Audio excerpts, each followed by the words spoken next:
Hey y'all, trying something different today with the videos, and if you see the red live button up in the corner, that means I'm live right now. If there is no red live button, that means you're catching us on the replay. And as always, if you like this, please like and share. That does help to grow my little business, and I get to spend more time like this doing cool stuff with y'all. I wanted to show you a couple of things from yesterday. I've named this video 2 of 4. Yesterday I painted ornaments, and I'm going to show you each of those and how that came out. If you didn't see video 1, you can look back at it and it'll say something like painting glass ornaments with DIY paint. And I want to show you how those came out. But since a lot of people who are on my page are also business creatives like me, I wanted to show you another couple of things real quick that I do. This is just a board. This is a piece of 1/4-inch plywood that I've painted, and this particular one has a piece of metal on it that magnets work with. I actually use this on a scrapbooking thing my husband built and that I sell. But I use this one now.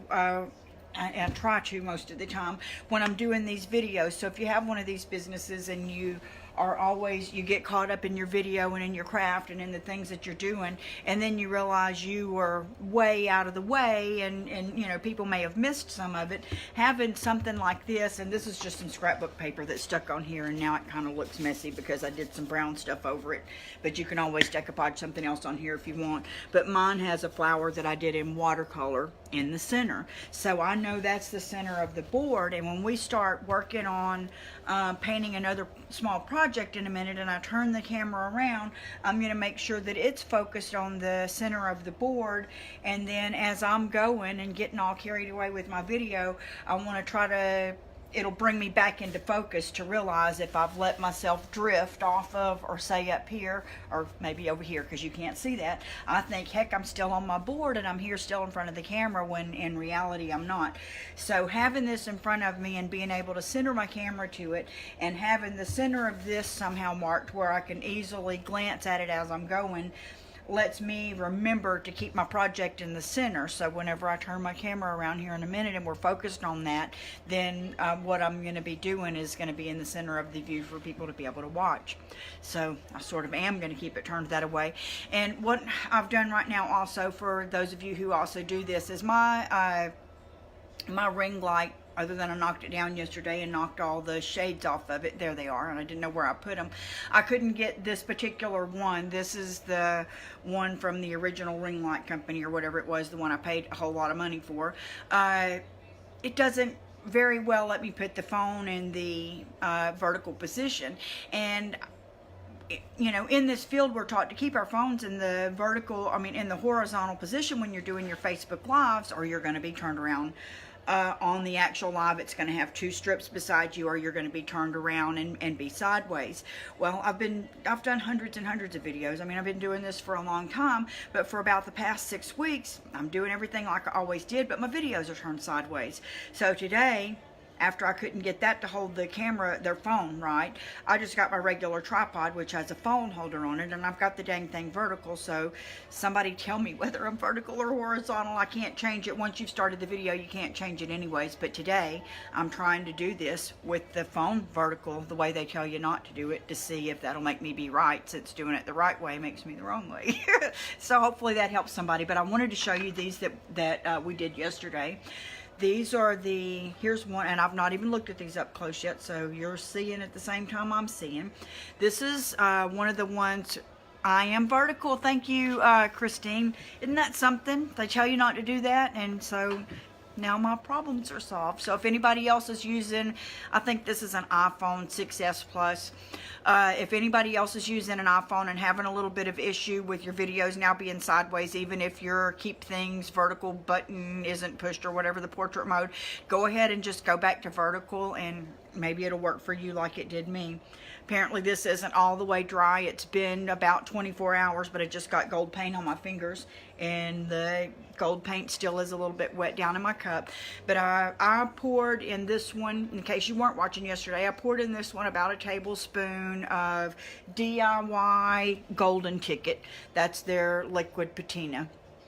And I've known that it gives a pretty solid patina because I've used it in the past on like a top of a vanity and things like that. But it did dry with a couple of cracks, but you know, I don't mind that. I'll use those to my advantage whenever I decide whatever I'm going to put on the outside of here. If it bothers me too much, I'll, you know, put something right over it, put the picture over it, or make that part of it.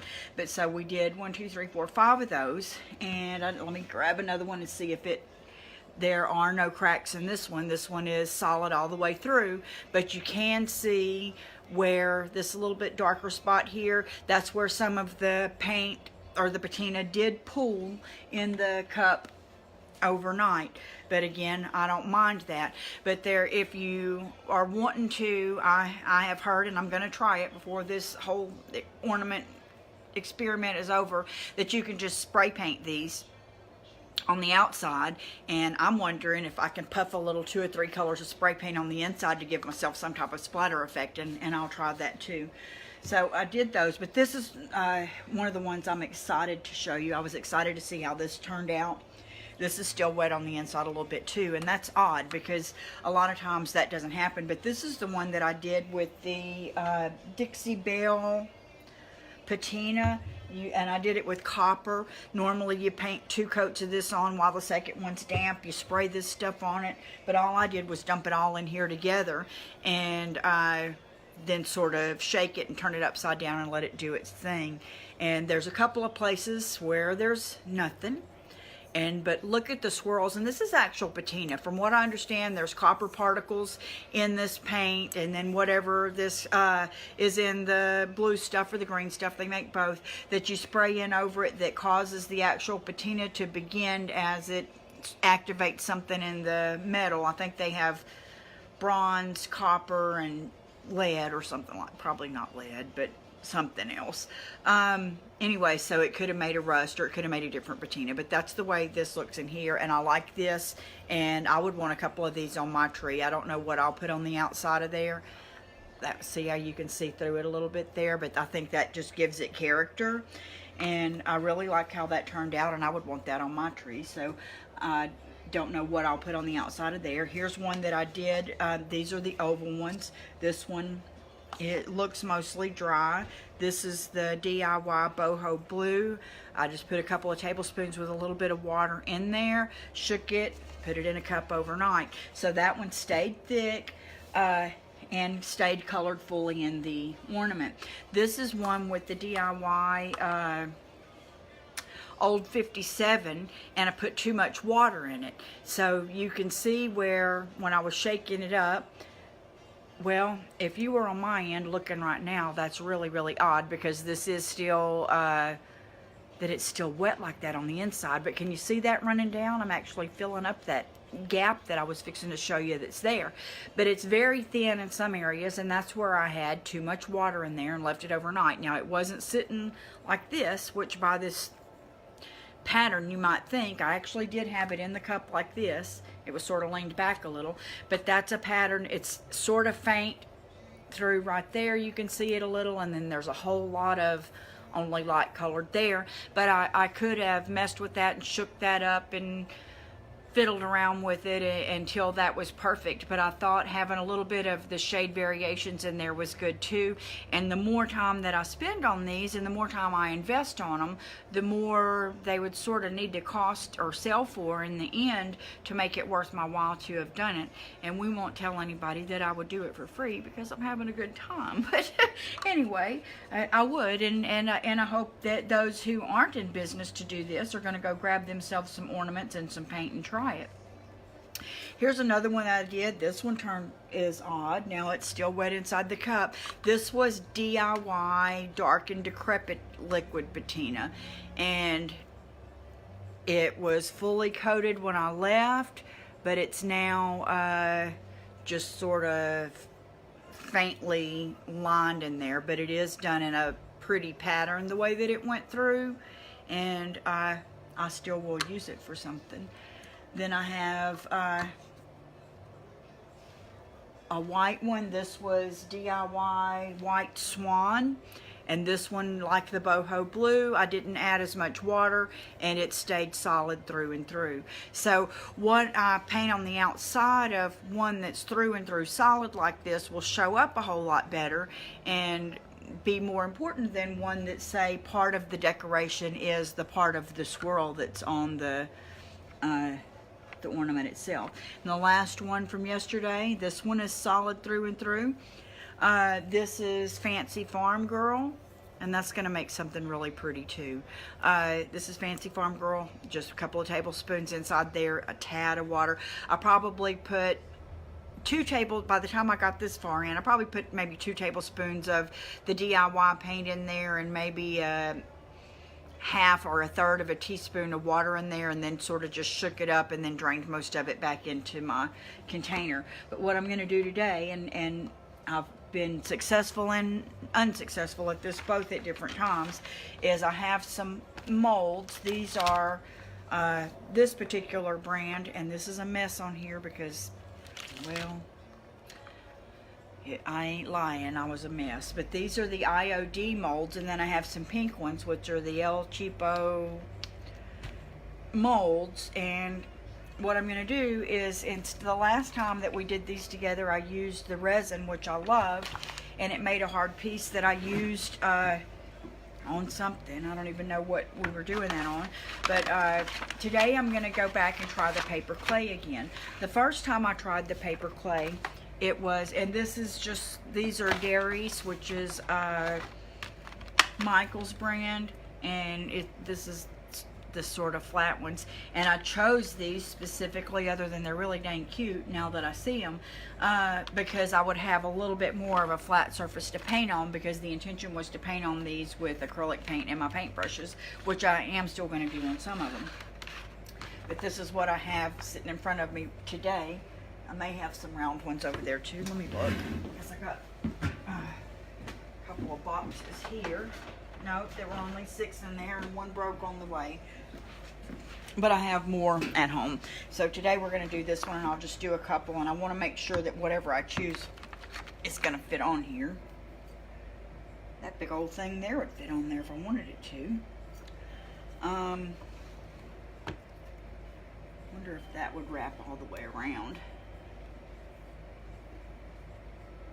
It might. So we're going to try that on one. We're going to try, let's do at least 3 of these with some type of mold thing on it. And then tomorrow I'll come back with the results of that. And depending on how I feel, I've heard that you can paint right over these molds while they're wet, the paper clay, while it's wet, and I will probably try that and go ahead and at least put my first coat of paint on here tonight, because I know they're going to take a couple of coats. So we'll get this on if it works out. The last ones I did fell all apart and everything else, and I wasn't as fond of the paper clay as I am of the resin. But the paper clay is going to be easier to get to go around the roundness of the ornaments, even though these have a flat surface. Let's take that, we're going to take that gold one that had the crack in it. It's not a real crack, but I mean a crack in the finish, and put it down here too. So we'll do 4. But anyways, let's try to just pick some out and press this paper clay in there and see if it works. From what I understand, and here's some more of me being lazy from me doing these the other day, part of my clay is dried up because I didn't close it up in a Ziploc when I was done. I'm fixing to pull this whole dang thing out of here, and let's keep this show moving. This is kind of soft here. I was not paying attention after telling you about my thing here. This is kind of like a thick Play-Doh, and I'm going to knead it a little bit to soften it up. And I'm just going to choose a couple of things to do. Some of these are so cute. It's hard to know what to do. I'm gonna go with one of these. Did you ever make the worms when you were a kid? Not real worms, but Play-Doh worms. I'm gonna make sort of a Play-Doh paper clay worm out of this and push it into one of the flat molding pieces.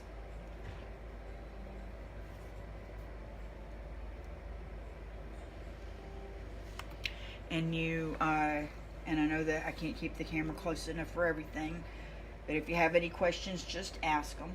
But I'm hoping that's not my car across the street dinging and a danging. And I'm just mashing that in there. And now I'm trying to scoot it up because you don't want a whole lot on the outside.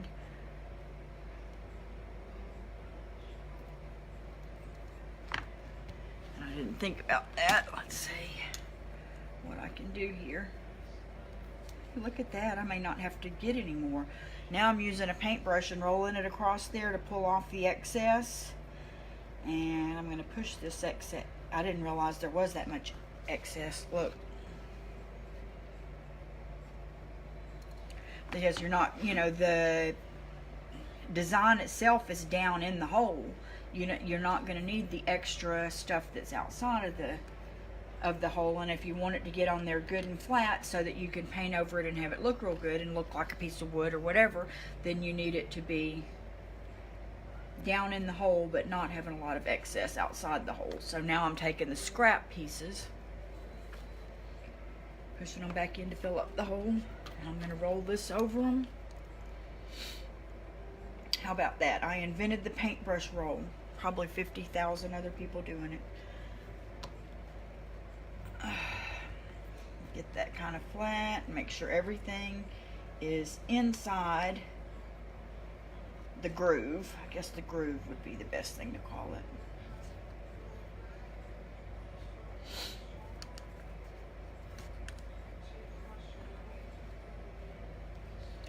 And I think I told y'all I've not been greatly successful at the paper mold in the past as far as getting it out of here. And we'll see whether they say you don't have to dust it with cornstarch. Would have made sense to me, but we're gonna see. And from what I understand, you don't have to give it very long. You don't want it to dry in here or anything. And then you bend it. Oh, that's so cute. Please don't let it break. Oh, I did it! My first success story. Yes, Pepper Jeff Pizza Roller would definitely work. Okay, so there we go. And if I measured correctly, which could be or not, this should go all the way around and butt up with itself. Oh man, it's missing it by, let me just make it closer. It didn't miss it by nothing. Okay, so I wrapped that around the ornament. And I'm trying to now mash the two ends together so that that's not purely ugly, and you can see there's where the end of the mold is. Oh yeah, I gotta get in my spot here. But you definitely, that's gonna have to be the back. You definitely can see that I've mashed it together right there. So if somebody else has a tip on that, please share it with me, because I'm just gonna do my best to make it match up and not look but ugly. Is that a bad thing to say? Okay, so there it is. No, now it's crooked. Maybe I want it crooked. Maybe crooked is a thing. I mashed it. There's another thing to be careful of. Look, I mashed it while I had it down on this end, trying to save that end. May have to do another one like this. And now I made it come loose. This is another what not to do video. I'm amassing quite a collection of those. Okay, so I'm gently gonna lay this down now and grab, this looks nothing like Christmas to me. It's some kind of sunflower looking thing, but what I'm gonna do is paint it red and pretend it's a poinsettia. Mash the paper clay in. The first, I believe that what my issue was the first time I tried this was that my paper clay was very thin and soupy. I live in Louisiana. It was probably, you know, 90% humidity and 120 degrees outside. You know, and I got it off of Amazon, so the mailman delivered it. It was probably in the box for a day, you know, several hours that day. But and then I was too excited to try it that night. But anyway, it was kind of soupy, and it just crumbled all over the place, you know, mushed all over the place, got all over my fingers, and was not a fun experience. So that's when I watched Josie of the Paint Pixie, that makes the Paint Pixie brushes or distributes them, do the resin. And that is probably going to be my preferred method in the long run for pieces to go on furniture, because it takes a whole lot less time than this paper clay. And I would have just poured it in there, but and been done with it by now, and it'd have been sitting over there drying. But the thing with that is, it's going to dry hard, it's going to dry quick, and I'm not going to have as much pliable time to get it to round around a corner. So nothing is perfect for any situation, and this is going to more easily stick on the furniture if it was furniture that I was doing.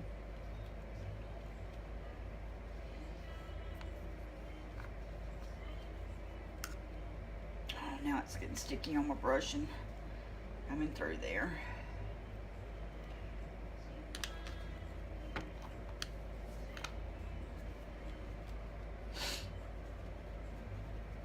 I don't know what the weather's like where you are in Louisiana. Today was our first like cool day. I think it was 57 degrees outside or something like that, which is cold for us. And it's raining, and which is not unusual either. Oh, the resin, Lisa Ann, it's amazing casting resin, and I don't remember how much it cost, under $20 I think, on Amazon, and it has 2 bottles inside. Let me go ahead and show you.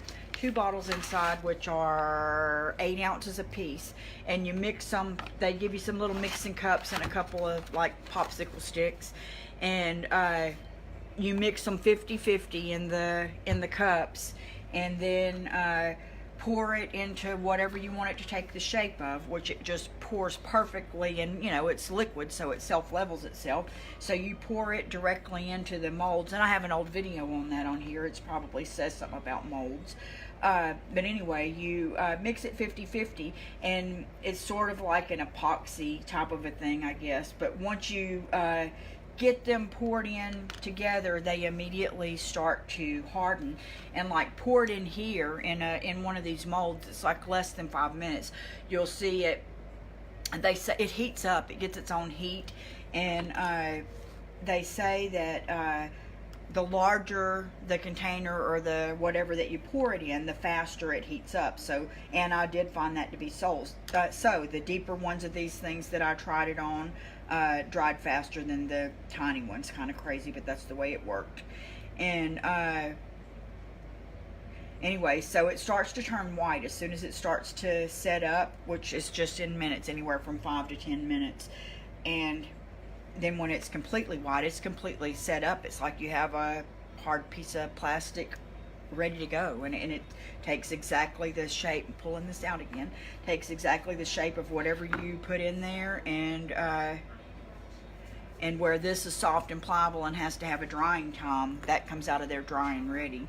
And so I'm going to be able to stick this on here and kind of gently mash it is what I'm doing, and it's going to dry on here and take this shape.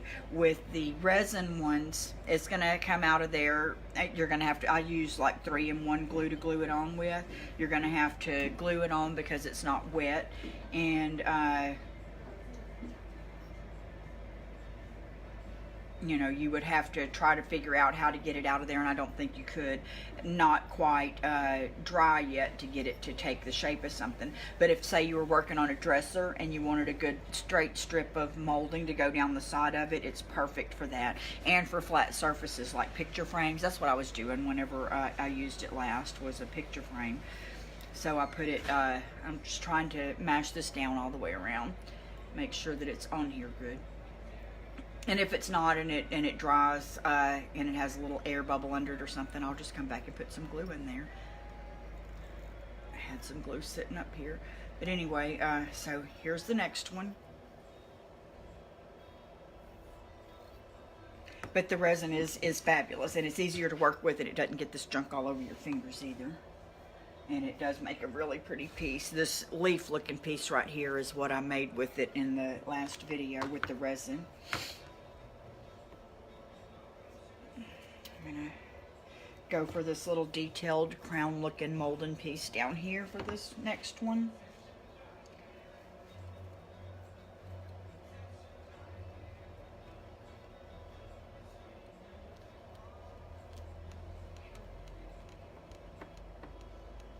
Yeah, if I had a little roller with me, and I have a bunch of them at home, whenever I do half of my work here at work and I do half of my work at home, whatever tool it is you wish you had with you is the one that you have at home. I have some nice little rollers that I use for cake decorating. I used to use for fondant and stuff like that, and I don't do the cake so much anymore since after I broke my wrist. It was too hard, and but I still have those little rollers, and that would be perfect for this. But that my feeling always is, if you wait until you have all, you're welcome, Lisa Ann. If you wait until you have all the perfect tools and all that, that's just an excuse. Get what you got and get it going and try it. That's what gets you started and keeps you motivated. See how cute that turned out. And I just stick that on here. This one will probably need one on the other side too, but we'll see. It's not sticking like I want it to stick. Maybe because it's glass, and maybe because I'm afraid of mashing it because I mashed that other one. But it's still going to take the shape of it, which is what's important at this point, and because I can always put glue under there and glue it down later. And the last one will be, let's do something for the round one. I just have no idea what to do, because it's got to be something that can actually wrap around and look good around a round circle. We're going to try this. It has a couple of little winged pieces that come out of it. It's feathers, but anyways, and a decorative piece in the center. We'll try that and see if it looks good going around the edge of the round one.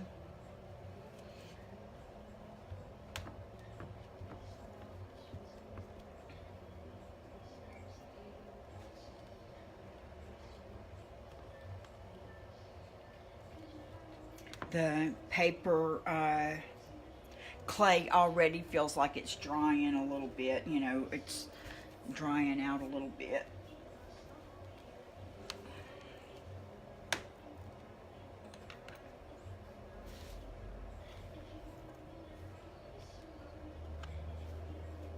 Anybody catch me there? Catching myself off center, coming back to my flower. That works so well for me to realize and remember whenever I'm sort of getting out of camera range, trying to make it more convenient in front of me rather than remember that I'm supposed to be helping people.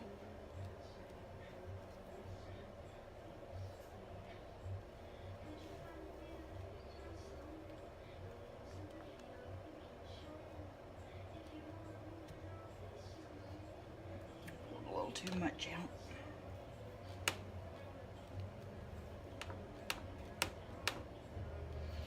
If you don't make sure that it's, you know, right up to the edges, then you're going to get a little, you know, something you're going to want to cut off later, a little bit of excess residue of the paper clay that won't make it look as good or as professional.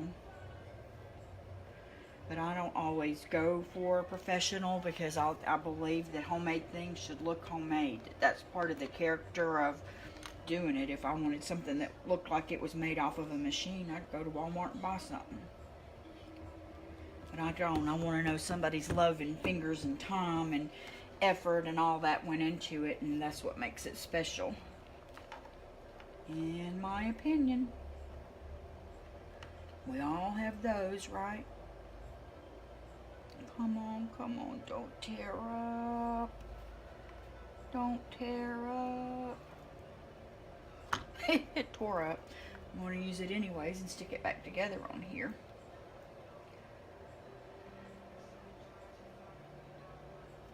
It's almost like the paper clay is so dry at this point that it's not wanting to be pliable.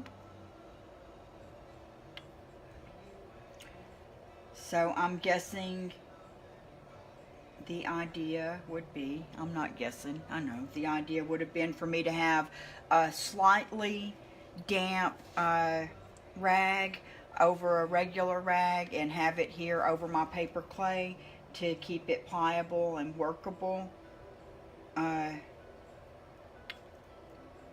If I was going to have a hot light coming down on it and spend a lot of time on it, that would have been smart. Okay, I'm going to leave this one to dry overnight for sure because it's very delicate.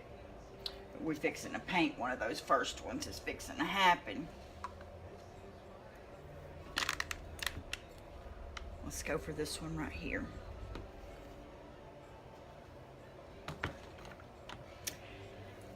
I'm going to stick this paper clay in this bag before I go forward because I don't want to ruin the whole thing.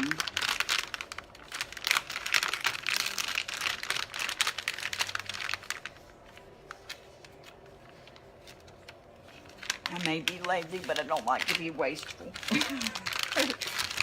I do like to find the better way. Okay, I kind of had it in my mind that I was going to paint one of these Fancy Farm Girl. I don't know if this needs to be the one, and I have some little bitty chip brushes left over from a make and take that we had on Saturday. What color are we going to do this one? I have out Old 57. You know what? I think I'm going to do Old 57 on this one because it has the most paint in the little container and I don't have to squirt any more. When you're using these clay-based paints, if you haven't used this before, it's very thick. So I always keep my brush damp. I found that to be the best way. But from my experience from yesterday in these glass ornaments, you don't want too much water or it'll slide right off. And I feel like I need this thing to hold it by, but I don't want to paint that thing this color. This is going on very thick. Should thin it a little bit more, but I'm not going to because I know I'm going to be putting 2 coats. I'm buttoning up real good up against the paper clay so that you won't be able to see any gap underneath it. And I like the fact that it's, can you see the texture and the thickness on there? I believe that's going to give it, you know what a chip brush does, hair.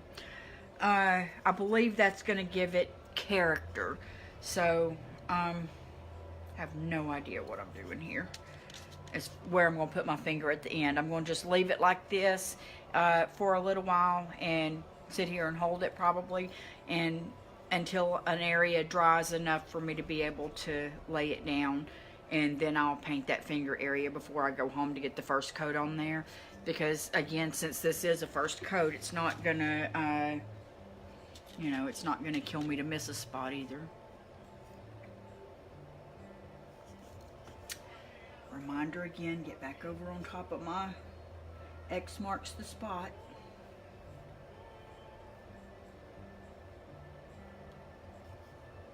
I mean, even though I'm leaving textured brush marks on there, I don't want them to be all willy-nilly and crooked and all that. So I do want them at least to be straight going around. That does show a little bit of professionalism there as well. Okay, now we're going to see. You get a tad of water.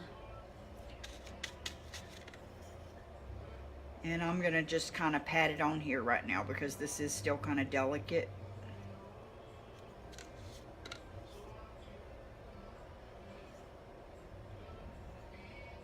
And I don't want it to fall back apart just because I'm in a hurry and want a first coat of paint on it before I go home.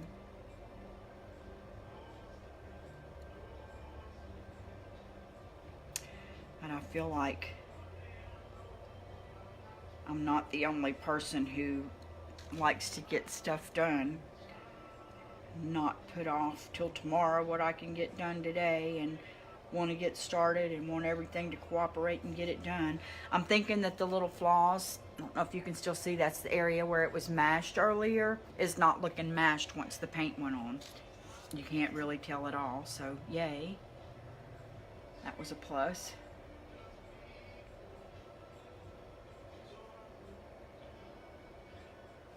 Oh yeah, back on my spot. That has really came in handy today. Somebody else besides me must need to know that, or it wouldn't be still coming up.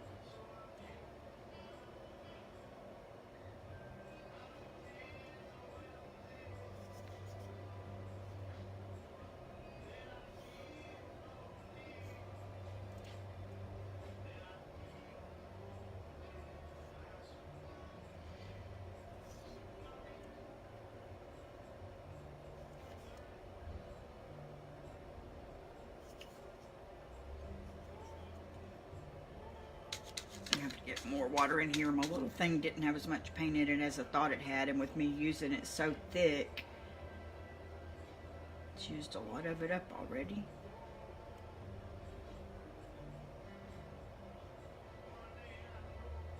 I have another thing that I do is I have a beautiful, wonderful, buy it at Lowe's heat gun that gets to what feels like 10,000 degrees pretty quick.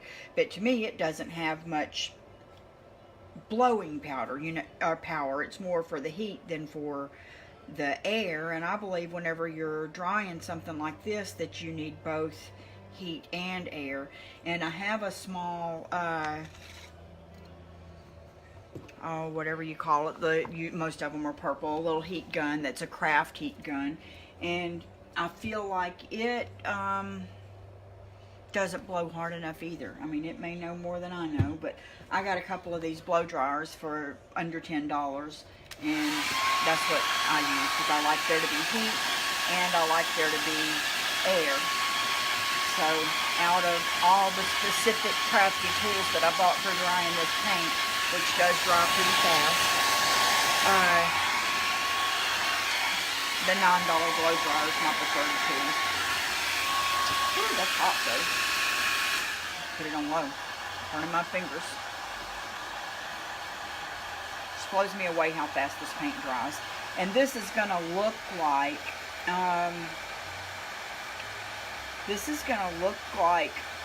I mean, it is glass. I don't know what to say. This is going to look like it's a clay molded piece. That's the cool thing about using the molds on here and using this thick clay paint, is I'm going to tomorrow put another, and I'll come back on and do a live again. I'll come on and put another coat of paint on here, but I'm also going to use probably liquid patina and then some dark wax on here to get in the crevices and sort of age it a little, and I may use dark and decrepit. I don't know what I'm going to do for sure, but I want the the elements that I've spent the time and money to put on here to really be what stands out about the ornament and makes it unique, and not one that you can buy at Hobby Lobby. I want what I do to have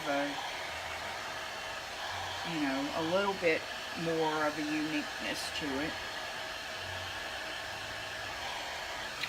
Okay, that's not all the way dry, but it's dry enough that I can put it down so I can tape where my paint where my finger's been at. I have not, Lisa, tried the glass paint, or I haven't in the last decade. I have before, years ago, tried that paint, but I have not tried it recently. But supposedly this clay paint paints well on glass, and since I have it already, I was trying to just use what I have. I believe that a lot of people are even using the a lot of people use spray paint, but a lot of people are just also using like the 87-cent craft paint or whatever that you can get at Walmart or Hobby Lobby or the dollar store or wherever, and being somewhat successful. But what I worry about with that is with the craft paint is that you're going to put all this time and effort and everything into it, and then the paint's going to scratch off. And so I talked about that a little bit yesterday too, about if on those that I put the acrylic paint on, I'm gonna definitely spray a top coat of some sort over it to try to protect it. But maybe when I go grab that, I'll grab a little bit of glass paint and see. And because at home I have some ornaments that are sort of iridescent, just a little bit. They're mostly just plain glass, but they're partially, you know, they have just a little bit of a different sheen or shimmer or whatever to them whenever you turn them. And I don't want to paint on the outside of those because they're already special as far as totally painting, you know what I mean? But I do want to paint, you know, like a tree limb with a bird on it or something on there. And I do want it to show. So, and I did do one with acrylic paint, and you couldn't see it through the clearness, and I was unhappy with it, and I just felt like it wasn't going to do that well, which is why I started this process yesterday. And I think that one's in the back seat of my car. If I remember, I'll bring it in tomorrow. I was mad at it, so I left it out there, disappointed in myself and the outcome of it. But if they're not too expensive, because glass painting isn't something that I'm going to do a whole lot of, yeah, these are all painted on the inside. This one obviously I just painted on the outside, and the one that I was, you know, using my small brush and painting, that one had a birdhouse on it and a couple of cardinals and limbs and some snow and all that kind of stuff on it. I used acrylic paint on that and painted that on the outside. But or are you saying the glass paint can be both? Martha Stewart one looks okay. I'll check that out. I'll for 100% will check that out, because I don't want to, you know, I don't want to be disappointed. I want to be proud of my work as well. So I appreciate those tips and you sharing them with everybody else too, because we all can't try everything all the time. And that's why I generally try, when I try something new, I try to do it in front of y'all so you can see if it fails or if you would have done something different, and we can share tips with each other and that kind of stuff, so that you know, everybody can't be an expert in everything, but we can all share and help each other. And what happens, I've found with stuff like that, is sometimes somebody tries something new, and it may be somebody with the molds today and this, and they take off with it and are going to make the most beautiful ornaments and items with the molds that we've ever seen in our lives, and that this will help in that kind of way. So that's what I'm hoping. But this is already dry. Looks like a piece of pottery. But I'm gonna tomorrow put another coat on it and then decide how to decorate it up a little bit more there, and what to do with some of these from yesterday. But I'll probably, you know, don't see where any, you know, everybody's gonna want to watch me do that 3 times in a row. But I'm gonna go ahead and put the first coat of paint on all of these tonight. And I've seen both sides of the street with the clay paint. Some people say to let it dry completely before you paint it, and I've seen dozens of other people who do like I'm doing and just paint it wet. So I don't know if if it's going to shrink a little bit overnight, probably will, and whether it's going to pull a little bit of that paint with it, probably will. But since I'm going to be putting a second coat on there anyways, I'm not going to worry about that, because I'll touch up the areas that it may slide the paint off of as we go. And thank you very much. And awesome, the glass paint. I'll try that too. This has worked, and if you knew how much of this paint that I have, you would know why I need to use it, because I've got a bunch of it in every color. I do like it, and so we'll see how that goes, and I'll compare it. I'll as soon as I get these painted, I'm probably going to check out for the day, and I might stop and see if they have that at my local store on the way home and check it out, and then I'll catch me tomorrow and I'll try some of it on here, and we'll compare the difference. Thanks y'all for joining me. I appreciate you, and I'm so thankful that my video is right side up today. Yay! This is what you get when you do what they tell you not to do. It works out right. Bye.